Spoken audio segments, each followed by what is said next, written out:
So why would we even think like, oh, you're abused in your home country? Well, here's the state of Texas. Here's the state of Michigan. Here's the state of Nevada. Have your way. No, that's not how it's supposed to work. There should be some rigor. There should be some structure. There should be some training. There should be some indoctrination to say, yes, yesterday you were Cuban. Today you're an American of Cuban descent, right? Yes. And this is what it means. That's That's what my mother and grandmother did to me.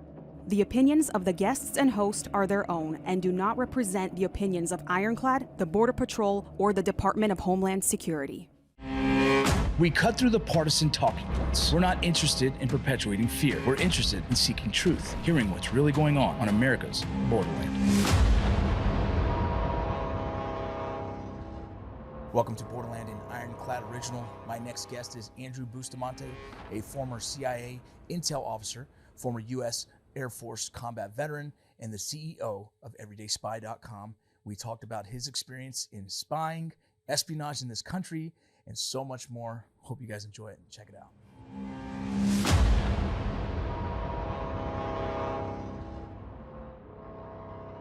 Welcome to Borderland, brother. Thank you so much for joining us. Obviously, I know who you are. A lot of the probably social media and the genres that I dabble in, military special operations world, knows who you are. But if you wouldn't mind, for our guests or for our audience who's listening and viewing this, would you mind give a brief description of who you are? Absolutely. My name is Andrew Bustamante. I'm a former CIA intelligence officer. Prior to that, I was a U.S. Air Force combat veteran and Air Force Academy graduate, and currently the CEO and founder of EverydaySpy.com. Awesome, brother. And so this is having you on is slightly different. We usually have these experts in the field of the border crisis, but I thought this subject would be very interesting because it is adjacent to the border crisis, is the potential threats that we have potentially coming into this country. And so I thought having you on and hopefully answering some of these questions and giving us some insights on some things that us as the citizens of America could kind of be prepared for, or maybe better understand the threat potentials that might be coming into our country. Yeah, absolutely. I mean, Vince, the reason I'm so excited to be here is because one thing you never hear people talk about is the proliferation of intelligence operations across the border. And every time a foreign intelligence operative comes into the United States, every time a terrorist comes into the United States, every time an organized criminal syndicate comes into the United States, they have to cross a border. They have to cross a border to get in. And oftentimes what happens is the systematic failures of our ability to protect our borders become the best practices for how our adversaries get into our country. Yeah. And I spent a huge chunk of my time at CIA chasing illegal foreign intelligence officers who had abused the system to gain protections to let them operate inside the United States against our own national security interests.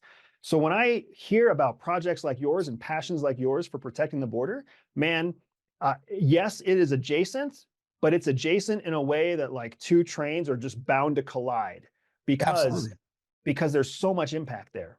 Absolutely. No, I'm glad you say it in that way because, knowing we were going to have you on, I'm like, man, I got to have some questions that I think that could really blend the topic. But just what you said there, it makes me feel really, really confident that we're going to have a great discussion here. We're going to have a huge impact with your information and what you know.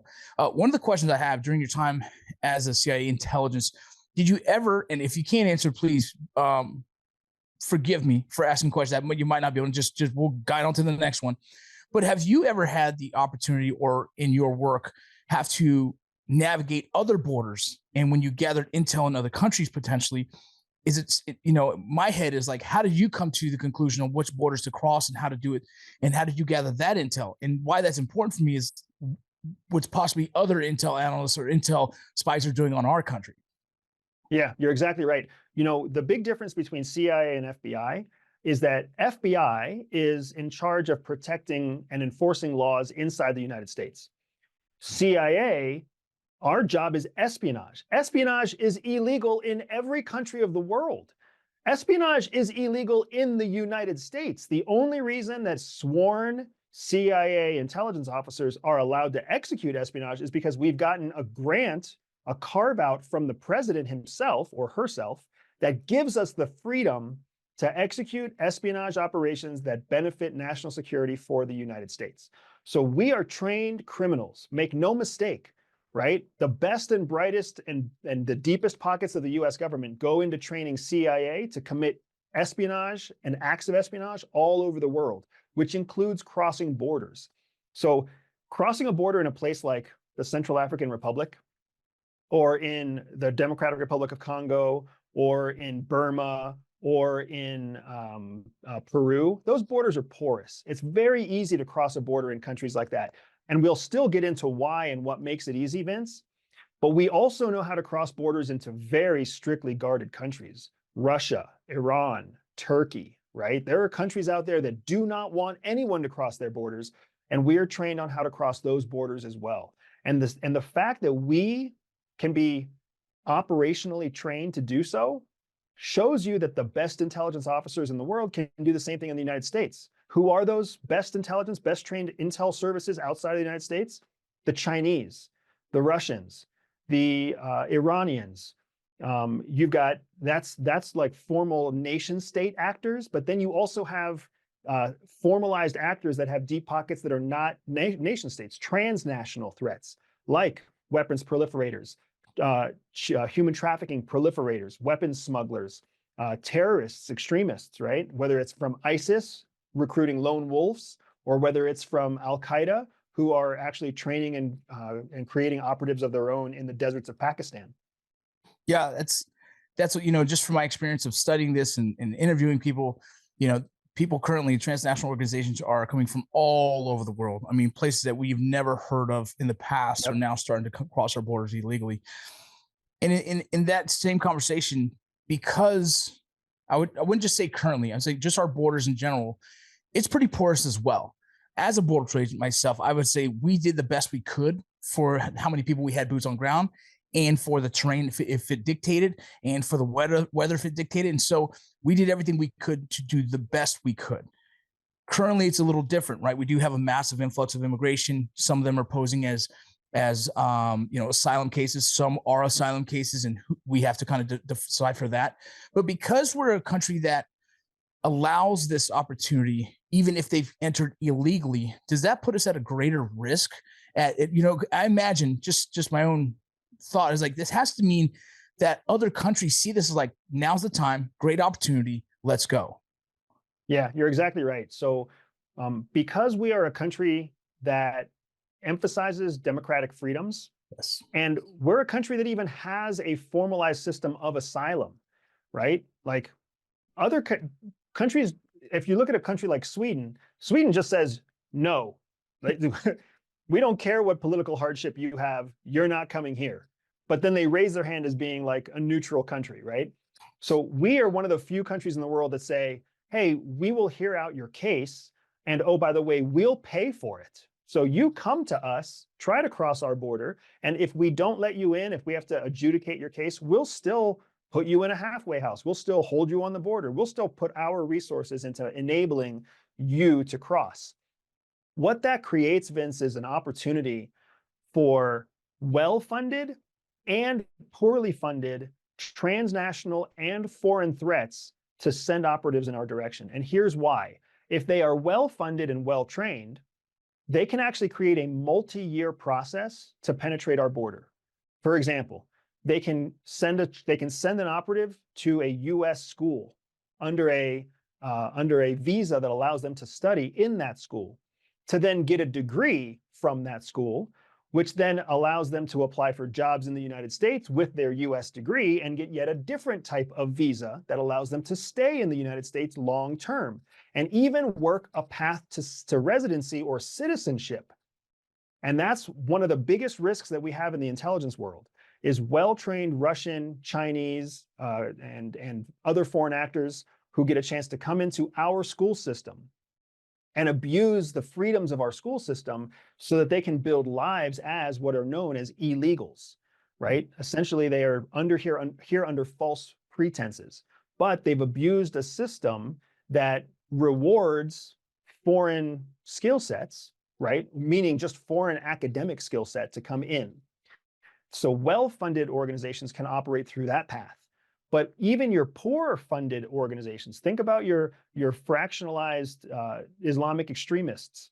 They can literally just try to cross a border from the north through Canada or the south through Mexico, and they can send people who are even just moderately radicalized. Because here's the truth of it.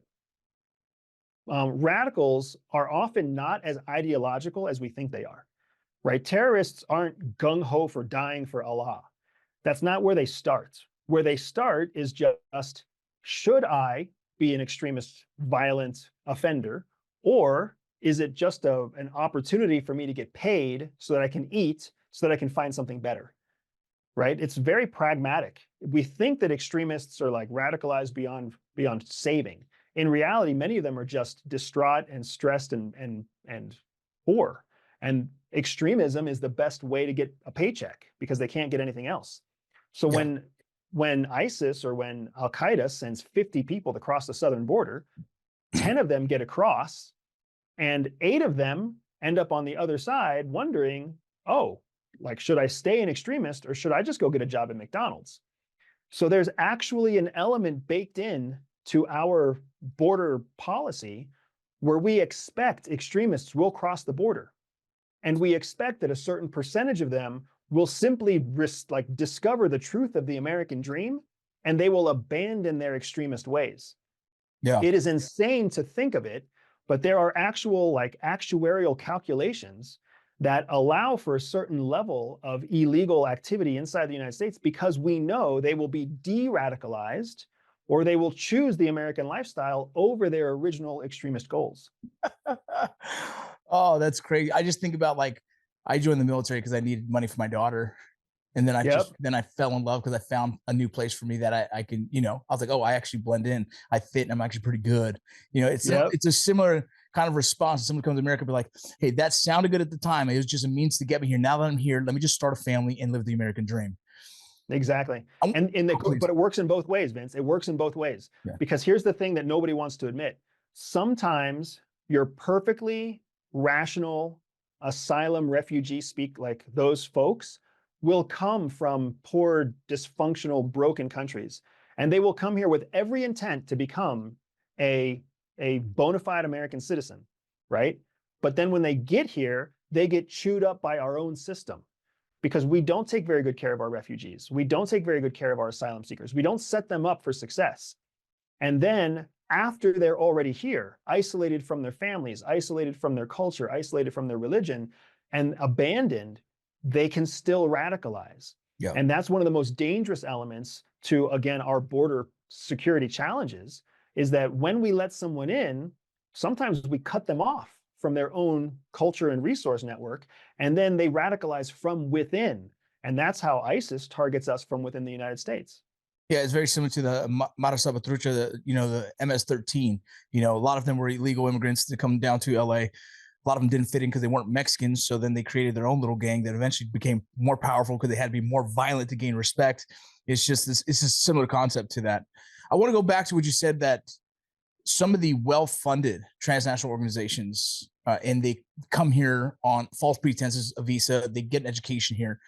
And you said that almost as if this could happen, but you and I know this has happened, correct? It is happening. Right. Yeah, this is happening currently to this day. Like this to this day, man. Often. To this day. So I think it was a metric from 2016. So I haven't checked it recently. The vast majority of law school graduates in a handful of liberal states were actually foreign nationals. Chinese people, Russian people, Turkish people, Saudi Arabians coming to the United States to get law degrees. Well, guess what fucking law they're studying, Vince? What? American law. Why is a foreigner coming to get a law degree in the United States only to then leave the United States to go practice law? What sense does that make? It makes no sense until you start to think about how they're using that education. They use it abroad to find the loopholes in our American laws that allow them to have more success with their foreign operations. But then there's a second contingent of people who come here and stay here so that they can essentially become the like senior echelon members of society in the medical practice, in the legal practice, in engineering practices. And the whole reason they're doing that is so that they can become even more valuable to their home country. This is one thing Americans do understand that we choose to not reflect upon. If you take an American out of the United States and you drop their ass in Canada, what do they call themselves, Vince? An American. American, yeah. Drop their ass in Spain, what do they call themselves? American. Drop their ass in fucking Turkey, what do they call themselves? American. So guess what happens when you drop a Chinese in America? Guess what they call themselves? American. Chinese. Right? We forget that. We forget that simple truth. Yes, we were a country built on the back of refugees. We were, the Statue of Liberty says, bring me your weak, bring me your downtrodden. That's how our country was formed, because we were born of people who were brave enough to leave the hardship they had in the hopes of a higher dream and a bigger dream. But now that is being abused. It's being abused by foreign countries who know they can manipulate American ideology, and they can even capitalize on the conflict we have inside our own country about letting people across the border, right?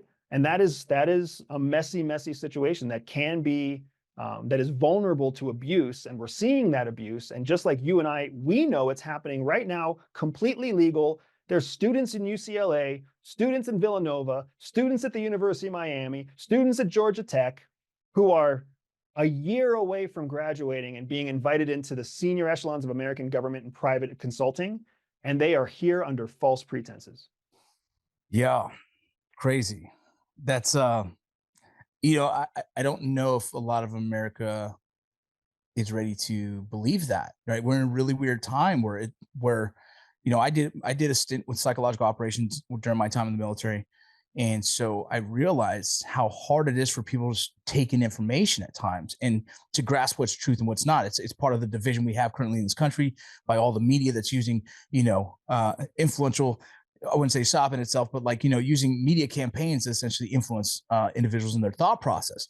That's why this subject is so challenging, because you divide the country by saying the bleeding hearts of immigration, and then you have the other side is close with the border, and it divides this nation because for the most part, this is a very complex subject. And how do you choose to see it, and through what lens? If you see it as man, these are humans and it's a humanitarian mission, well, then you have a bleeding heart for just allow them in and let's take them in and let's help them. And then the other side of it is but wait, the security issue in this, who are these people? Shouldn't we identify them? How about the ones we don't catch? And so it's a conversation that the answer really lies in the middle, but no one wants to get to that conclusion. They rather lean harder into their agendas that side with more of their thought process. But when you take a step back, this is so complex, and we all need to know that this is a subject it's the most important currently, in my opinion, subject that we need to focus on outside of our debt and stuff and all the wars. But this is one of those subjects that we have to pay attention to, because it's the dismantling of America if we continue to allow it to be what it is today. Am I correct on that? No, I completely agree with you. And you're saying it exactly right. The path is in the middle. But the problem is that the middle requires both sides to back off, and we have to fund a middle solution when all of the funding is essentially controlled by the two sides. Right? But if we don't find a way to the middle, right? The word dismantling suggests that there's some sort of higher organized intent. I don't know that our adversaries have an organized intent to dismantle us. But what they absolutely want to do is distract, deviate, and and disrupt our ability to continue being the world's leading superpower. And in any kind of covert influence operation, when you worked influence operations, when I worked influence operations, the number one thing you have to do is distract your opponent from what you're trying to accomplish. And the best way to distract an American is oftentimes just to parrot the opposing party's party line. And then people get all ramped up about that. You know what I mean? And it's difficult because when you're distracted, the middle just falls apart. So our solution is within reach, but we're not even putting time and effort into solving the problem, because we put all of our time and effort into debating the problem. Yeah. Right? Yeah, it's tough. From my position, I wrote the book, and half people won't even read it because they think it's already a conservative ideology because I was a border patrol agent. And it's funny, and if they read it, they'd be educated on the topic a little bit better, and actually bring them closer to center line of the idea, just to understand both sides of that. What is hard, what I get a lot of, and what of a lot of people who are internal in America, a lot of second generation, third generation, not even first generation, mostly second generation, third generation, even probably past that. They always say, oh yeah, but it's your government's fault. The CIA dismantled and destroyed all these countries, and now they're coming here. This is just the backlash of what this country did to them. And someone who is, or who was CIA, what's the counter argument to that? Or how do you even see that part of the discussion? So, this might be surprising. They're exactly right. Yeah. That argument is a sound, valid argument, because the United States' geopolitical strategy since the end of World War II has largely been the same. And that geopolitical strategy is to ally ourselves with growing, powerful governments, and then convert those governments to being dependent on American industry, American economy, American financial institutions. Simultaneously, we find those countries that are corrupt, broken, or failing, and we do the same thing there. We flood them with foreign funding. We flood them with loans and opportunities that will bring in American dollars, so that we can then force that country to essentially capitulate to our demands. This is why the United States moved so quickly into Germany and Japan after we destroyed those countries coming out of World War II. It's why we went into the United Kingdom to rebuild the United Kingdom, because the country that comes in and builds your infrastructure, sets your government, and creates your financial base, that is the country that makes you dependent upon their currency, their politics, their trade agreements. So the United States has been doing this since the 1950s. China started doing this when we went to the global war on terror. So the reason China has grown so quickly in the last 20 years is because while we were distracted trying to eradicate terrorism from Afghanistan and Iraq, guess who wasn't part of the GWAT? China. Yeah. They spent all of their time mimicking our process following World War II, creating the Belt and Road Initiative, building relationships with foreign countries that were third world countries or countries with struggling economies, making them dependent on the renminbi, dependent on Hong Kong financial capitals, dependent on Singapore, or dependent on Shanghai financial institutions.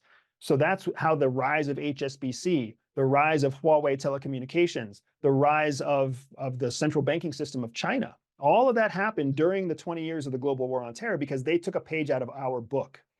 Yeah. So yes, we are 100% reaping what we have sown by destabilizing or making foreign countries dependent on the United States. It's why when you travel the world, everybody wants to be an American, but most foreigners hate Americans.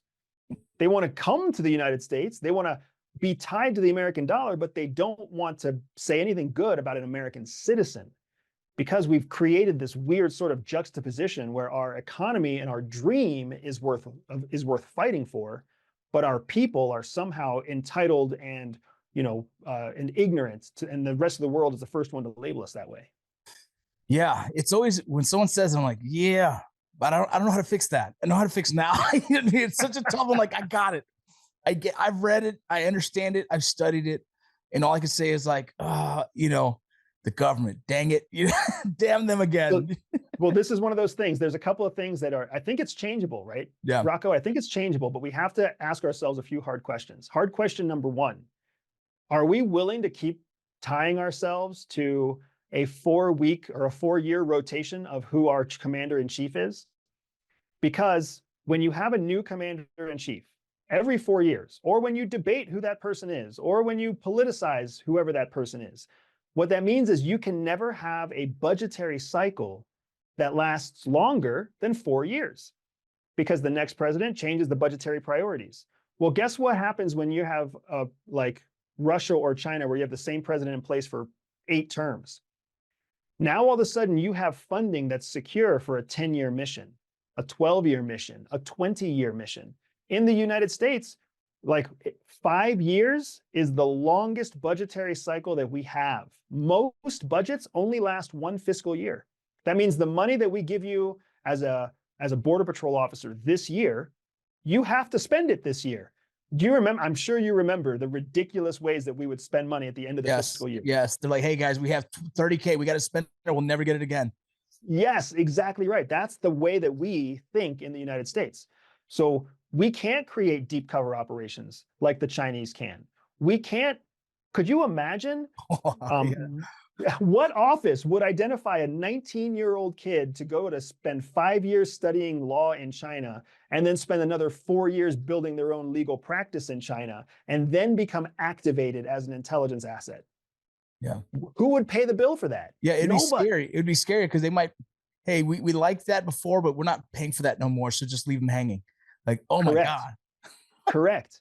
But that's not how our adversaries work. So our adversaries have that long game because they're authoritarian in nature. So here in the United States, if we're going to secure a way to compete at the new game board, we have to ask ourselves, are we willing to find a way to fund operations for longer than 5 years at a time?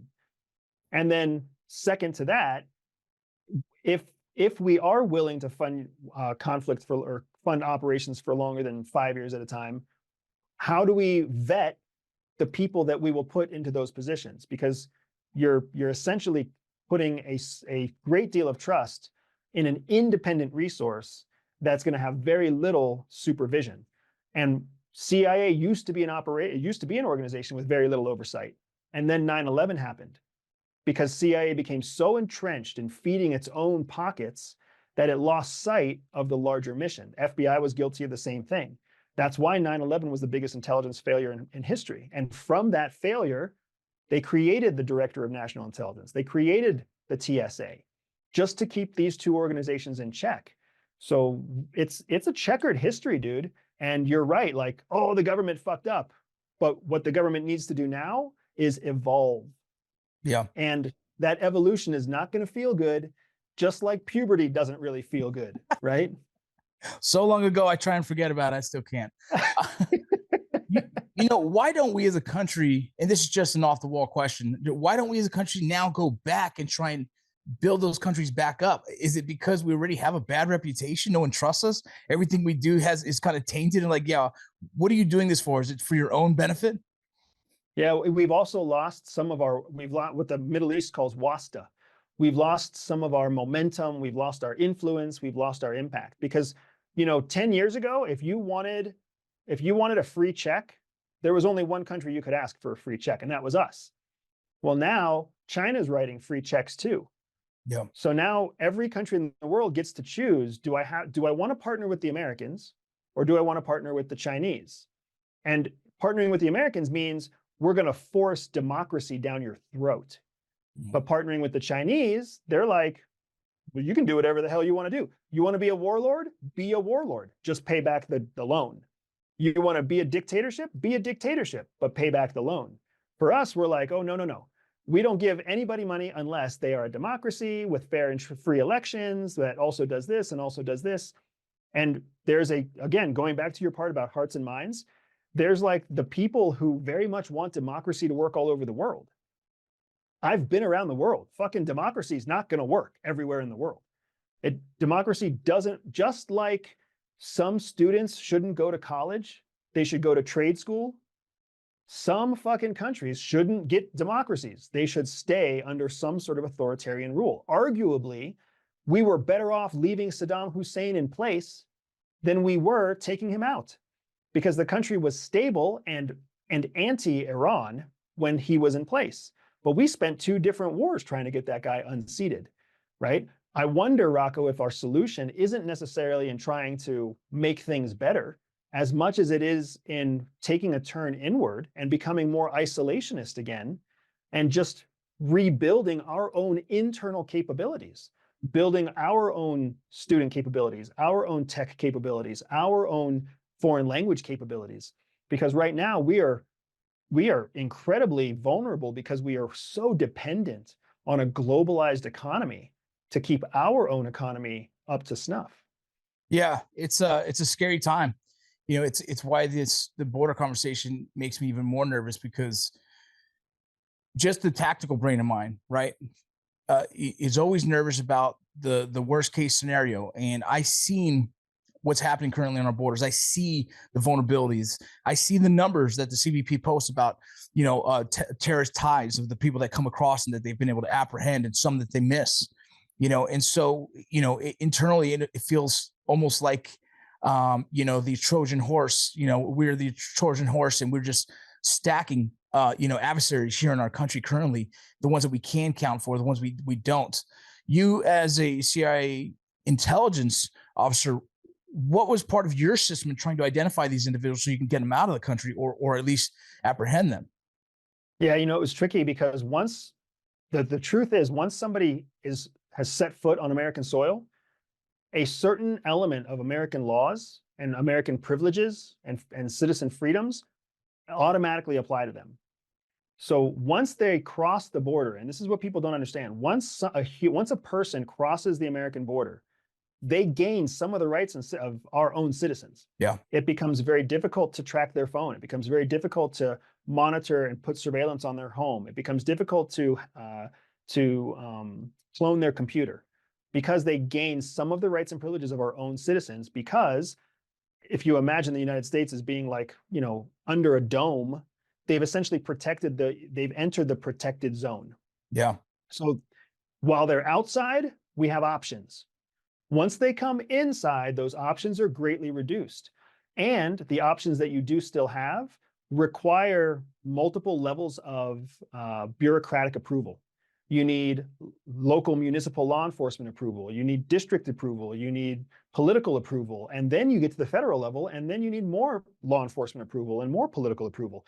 So it becomes incredibly difficult. So a big part of CIA's mission was always, and what I did when I was at CIA, was identifying threats and making sure that you built firewalls so that they could never capitalize on the benefits of crossing into our border.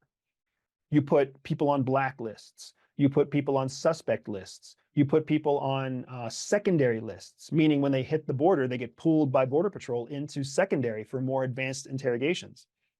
So you try to create a buffer so that if that person ever tries to come across the border, then they're blocked. But here's a big part of our challenge, Vince. Most people think of the borders as Canada and Mexico. The whole reason we fought a civil war, it wasn't because of arguments about slavery or shoes or anything else. We fought a civil war because Lincoln understood the importance of maintaining ocean borders from coast to coast, because ocean borders are always arguably easier to police than physical borders. Well, now we live in an era where our most porous borders are actually our ocean borders. Human beings can come across in cargo, disguised as cargo, right? You or I could literally sail a boat from Canada, arrive in Massachusetts, tie the boat off, and just step off the boat and be inside the United States. Have no immigration officer, have nobody check our passports. If we do it after 4 o'clock, there won't even be somebody at the marina, right? Yeah. Yeah. I've done some time on some of the boats and how it's patrolled, and really it's just trying to identify these certain characteristics that are known for being smuggling boats. But if you see a yacht show up, it's most likely you're not even going to second guess that yacht, because it's probably some millionaire, billionaire that just works, that's always around. I saw a video the other day on, one of these social media channels where an illegal immigrant was on the back of a ski-doo, and they just rode him in, boom, dropped him off, turned around and picked up another one. And so, yeah, the oceans are challenging to work. Yeah. And people don't realize that, when we're talking about immigration in mass, that's what gets headlines. And that's what makes people vote. So politicians focus on buses full of immigrants that are being sent from Texas to New York, right? It's a fucking news bite. It's a distraction, right? The threat isn't the bus. The threat is 1 or 2 or 4 people on that bus. And oh, by the way, while you're focusing on the bus, there's a private plane arriving from some island. There's 4 sailboats coming into California. There's 3 super yachts landing in Miami. And you've got no idea about any of those, because the headlines and the politicians are distracting everyone's focus on these buses going up and down that are just carrying like a bunch of people who will not ultimately contribute to our bottom line economy. how many? I mean, I can imagine who are the countries that we should probably be paying attention to the most in as they infiltrate potentially America on our borders. So like I said, we've had a bunch of different countries in the past few years come, some that we've never heard of before. It's just massive influxes. But who are the countries currently that you, in your experience, have some really high level intelligence agencies, spies Yeah, themselves? so absolutely. They're the two that are the most obvious are Russia and China, right? And don't mistake, just because there's a conflict going on between Ukraine and Russia doesn't mean that the United States has cut off all ties to Russia. There are still carve-outs that allow Russians into the United States. One of them is the space program. So the space program with the Air Force, the space program with NASA still allows Russians to come across into the United States on visas to support the space program, right? We already talked about how the Chinese are abusing our academic systems, and that's a fairly well-documented piece of evidence that you and I know about that the average American doesn't know about. The next thing to look at are the countries that are proxies to China and Russia. Belarus, Georgia, Armenia. These are countries that are proxies to Russia, Azerbaijan, right? These are countries that often send low-level people to the United States that are here not only for some political reasons or some academic reasons, but they're also here to collect information that feeds back to their home country. China has large control over countries like Burma or countries like Vietnam, where they can also send folks over from those countries that are sympathetic towards the operational national security missions and expansion of China. Normally, when we see a Burmese person, we're thinking political refugee because Myanmar is such a disaster, right? Don't forget that Burma is also a political disaster. So it's entrenched with people who are there being manipulated and directed by foreign adversaries trying to gain political clout in Myanmar. But then you've also got countries like Pakistan, Iraq, Syria. You've got countries like Libya. These are all countries where we will take refugees, and those refugees are easily radicalized, already radicalized, or they themselves are seeking an opportunity to build a radicalized network of their own from within the United States. Again, knowing that not only do they get access to the American dollar to fund their operations externally, but they also get access to people who can be radicalized online and directed to meet with these senior elders through some sort of secure VPN or dark web interface. Crazy. Yeah, that's a lot on the list right there to think about. And, a lot of those are seeking asylum currently right now on our borders. And a lot of them are being released into this country on notices to appear. Some might be legit. Some might be a potential spy. Who knows? When I say spy, I think the average person is kind of like, I've seen movies. But what are some things that espionage can help destroy the country? What is some espionage that is typical that they're trying to information they're trying to gather, and it's just to kind of help the average person understand that better.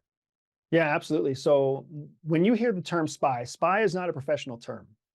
The professional terms are asset or handler.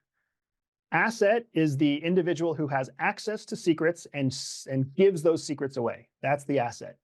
The handler is the person who collects the secrets from the asset.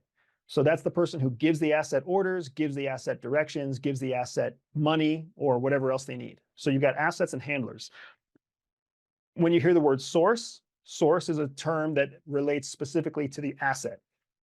When you hear operative, operative reverts specifically to the handler, right? So that's essentially what it breaks down to is just these two roles. Most espionage is actually very boring. It's not at all like you see in the movies. So when an asset is collecting espionage information from within the United States, what they're usually looking for is something that has scalable negative impact. They're trying to figure out how to get onto the water utility mainframe so they can, upset water metrics or water utilities. They're trying to get onto the power systems. They're trying to get passwords to corporations. They're trying to get on servers for technical purposes.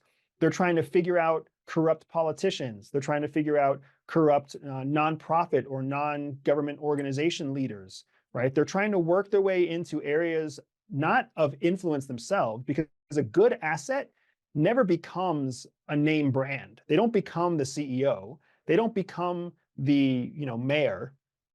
they become some low-level consultant or secondary advisor to the mayor or secondary advisor to the CEO, where they get all the information and all the access without any of the public awareness. And that's what makes for a really good asset. Similarly, you also have assets that come in whose job it is to meet with operatives who are already here. Those are called support agents. So if I come in and my job becomes just to hand over money between two operators so that I can be the cutout between their two operators. You see a lot of money laundering that happens in places like restaurants, laundromats, corner stores. Those are usually run by support assets whose job is just clean the money coming in, make new money going out, and make it look like a legitimate place of business. Perhaps it even is legitimate business based off of American definitions, because a business itself gets the rights and privileges of a citizen. My goodness. So earlier this year, you told the Flagrant podcast that Americans are the easiest nationality to trick. Can you explain that a little more? And what is it about American culture that makes us vulnerable to spying? Yeah, so the problem with Americans is that the reason that we're vulnerable like this is because Americans live a very privileged existence. Our needs are met for the vast majority of us. We have clean water that comes out of the faucet. We have ample amounts of jobs. Most of us are pursuing jobs we want, not necessarily because like there aren't enough jobs. Like there are plenty of jobs. We're just looking for jobs that we want. The rest of the world does not have clean water coming out of their faucets. They don't even have running water in their flat or in their apartment. They most certainly don't have an over availability of jobs. They don't have basic education, right? So what ends up happening is most of the world has a survival instinct that's cued in to distrust other people. Americans, our survival instinct is the opposite. We actually are cued in and conditioned to trust other people. So when we meet a stranger, we might not feel comfortable around that stranger, but we believe, what does our legal code say? Our legal code says you are innocent until proven guilty. The rest of the fucking world says you're guilty until you're proven innocent. So our conditioning is totally backwards, and it makes it so that we are very susceptible to a smile, a handshake, and a promise. And we're like, oh, you must be a good person, when the world is full of bad people. And we have lost track of that because we sit at the top of the food chain, the top of the economic food chain, the top of the political food chain, the top of the military food chain. We have essentially become soft by our superiority. And unfortunately, Rocco, the fastest way that we will fix that is if our superiority becomes no longer number one, right? We will all change very quickly the day that we are not the only superpower anymore. Yeah, and it's a crazy time, and I do spend a lot of time on the borders, and the one thing I do see is we still have thousands and thousands and thousands of people coming to America.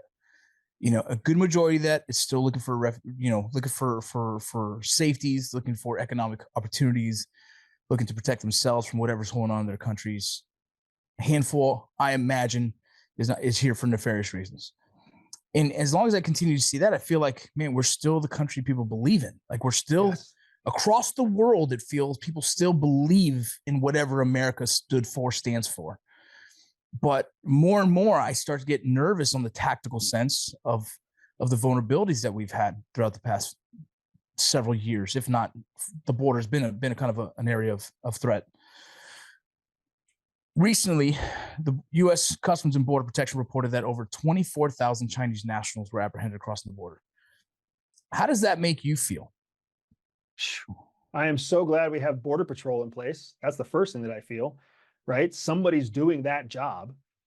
But why would we see? This is where Americans are soft.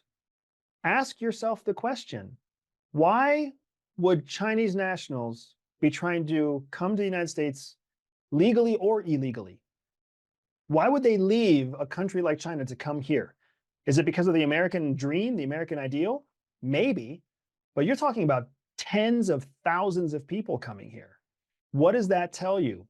It tells you that there's an element that is opportunity driven, meaning they're seeking a way to better themselves, But there's also an opportunity that's exploitive, where China is organizing and approving these people to try to come here to get an education, get American experience, get language skills that benefit the homeland, benefit the motherland, right?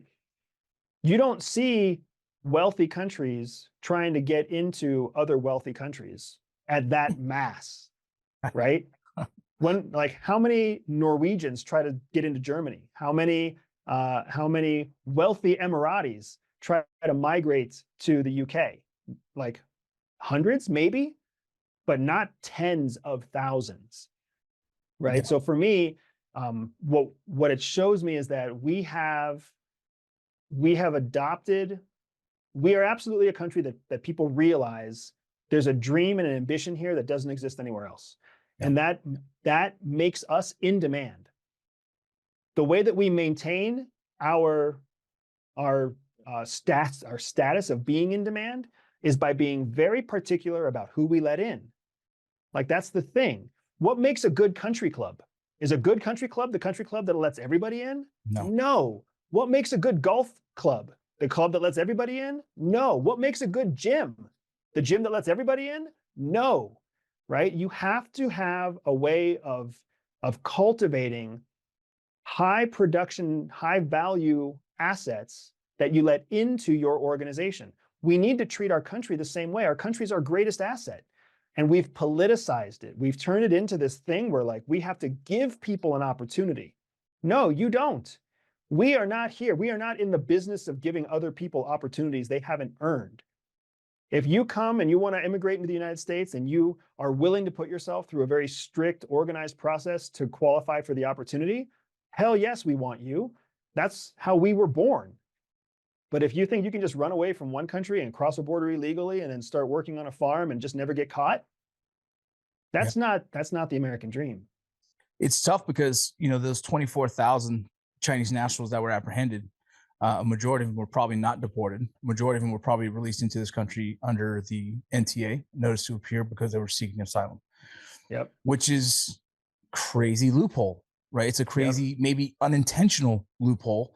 It's almost as our kindness has become our weakness, you know? And those are also, in my head, potential threats. Not all of them, but potential spies, potential espionage. Yeah, I mean, you have to ask yourself, what is the tolerance that you're willing to have? Are you willing to let one spy in for every 1,000 people who are not spies? Do you accept that tolerance?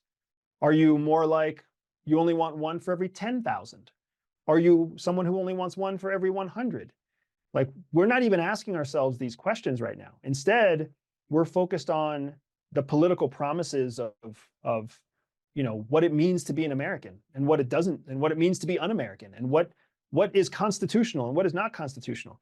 Like, the truth is, the Constitution was created so that we, the people, would always be able to change it to fit our needs at any given time, right? It protects us. It doesn't protect other people trying to become us. It is the document that's supposed to help us reserve and protect our own legacy, our own future. Because if we don't survive as our nation, our Constitution doesn't survive as our nation. So it's tricky, man. It's tricky, and I don't think enough people are taking the conversation seriously. So that's why I appreciate your work so much. Thank you. And if we did take that conversation seriously, we would find ourselves asking some very difficult to answer questions, and that difficulty is why people avoid the topic. Absolutely. What's your nationality? So I am actually a child of immigrants, right? My grandmother was the first person to earn her American citizenship.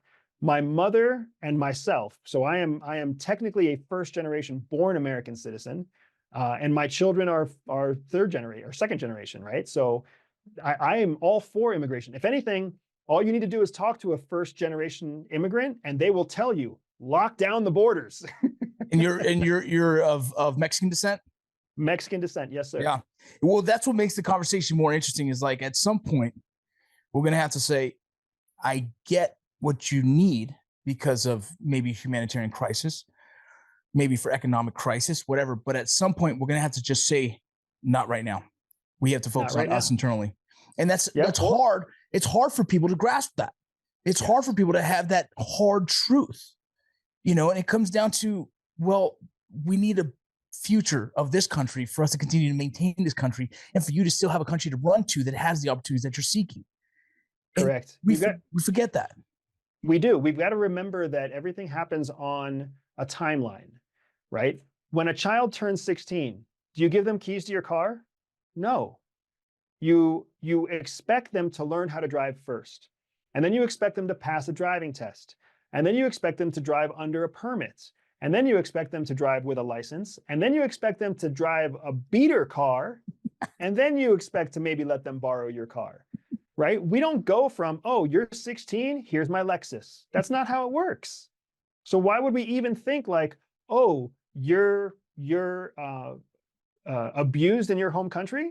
Well, here's the state of Texas. Here's the state of Michigan. Here's the state of Nevada. Have your way. No, that's not how it's supposed to work. There should be some rigor. There should be some structure. There should be some training. There should be some indoctrination to say, yes, yesterday you were Cuban.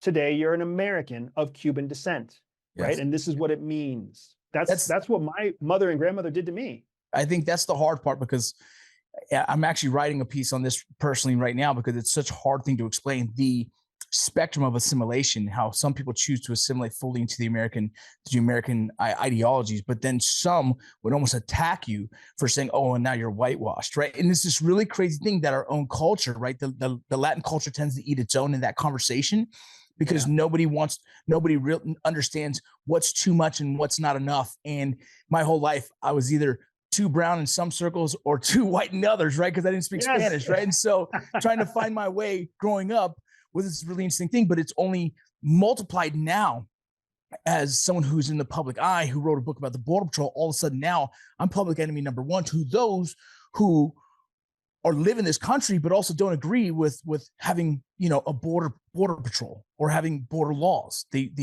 believe in the idea that all humans are not illegal, but then they forget they still live in this country currently, and they still seek refuge in this country. They still have the economic values of this country, and then they have an opinion against us protecting the country, which is a very hard understanding. And this is why this becomes so complex for me. Yeah, I mean, I would invite anybody who thinks that we have a border, that we are too strict on our borders. If anybody thinks that we shouldn't have a border patrol, if anybody thinks that we should be more porous with our borders, I would invite them to just travel to any country in the world that does have porous borders. Go to Latin America, go to Central America, go to Panama, go to Colombia, go to Brazil, like go anywhere, go to like the islands in the Bahamas, go to the Caucasus in Europe, go see what it's like to actually have porous borders where you have no idea what rule of law is, because half the people there don't follow the laws because they don't have any jurisdiction over the people who are just traveling through.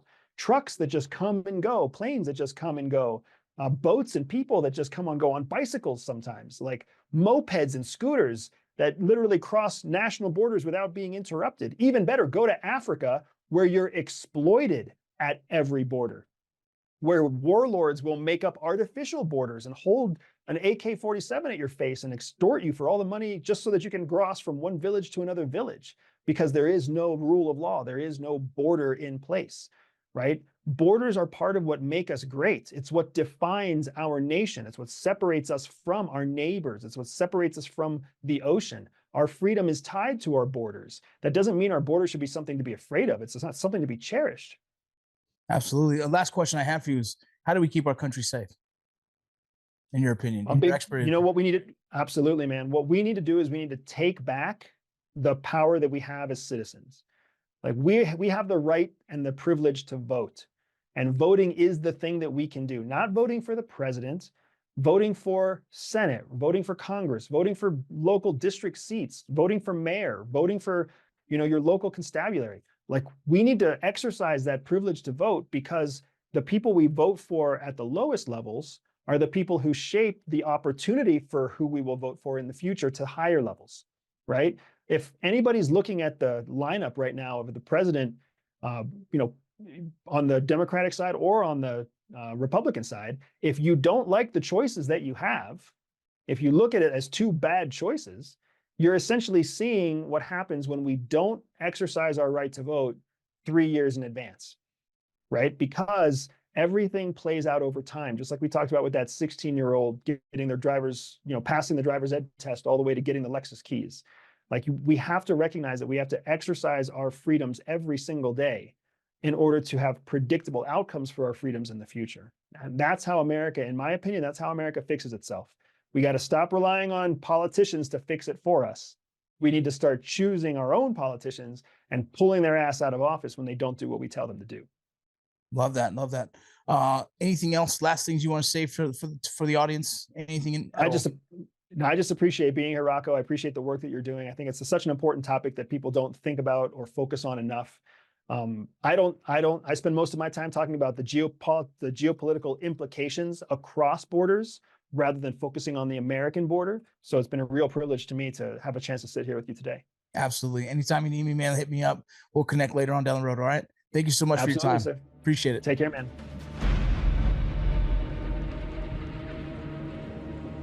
Thank you for watching another episode of Borderland, an Ironclad original. See you guys next week.